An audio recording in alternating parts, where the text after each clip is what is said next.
Hi, and good afternoon, everyone. Here it is Saturday, probably around the 18th, I guess, of August. And want to do another little short video here. And I'm going to try to keep these somewhat in order of what I've been doing. The first video that I've done in this series, if you will, is about liberty. The second video was about rights. Now, I want to just kind of recap here that liberty means that you have the freedom to do whatever you want to do without asking permission.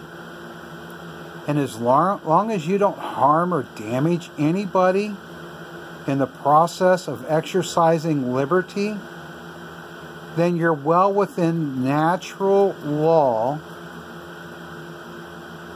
of living free. And rights are along that same train of thought.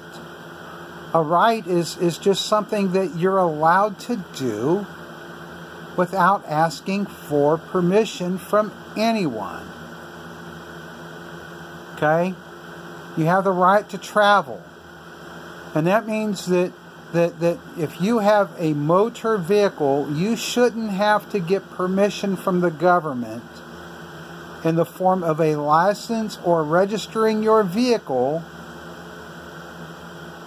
to travel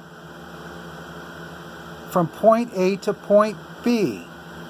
It makes no sense, ladies and gentlemen, that you could have a horse and drive ride from point A to point B and the government doesn't interfere.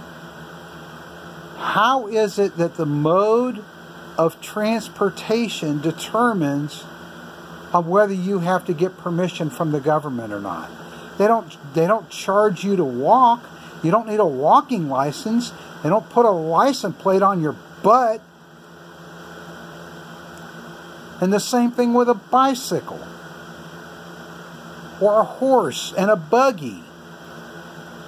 So why is it that the government determined that if you're going to use some type of motorized vehicle, now all of a sudden that somehow changes your right to move your property from one place to another? You see, this is where this is all very dangerous, ladies and gentlemen. The question that I wanted people to ponder from my last video is, why are we here? Why are we in America? And this is kind of a long and drawn out answer, but I'm going to start touching on little snippets of why we are here. If we go through our history of those who first came to this country, the purpose was singular.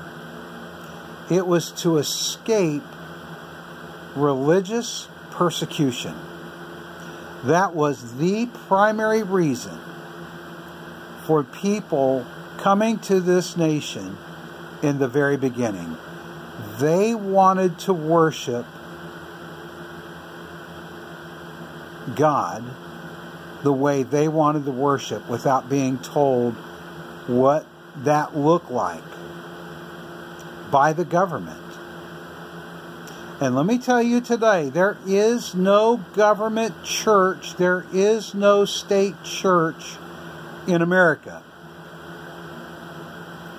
You know, people talk about the separation of church and state. Just because a school has prayer or a school has Bibles in it does not violate that. And by the way, there's nothing in the Constitution that even remotely suggests a separation of church and state. What the Constitution says is that the government cannot make a state church.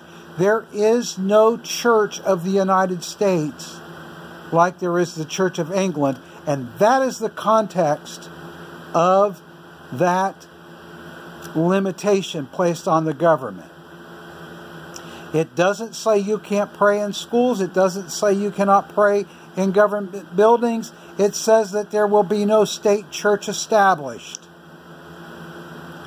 The reason people came here from England is because they did not agree with the Church of England's doctrines, and they wanted to worship differently than what that church had imposed upon the people.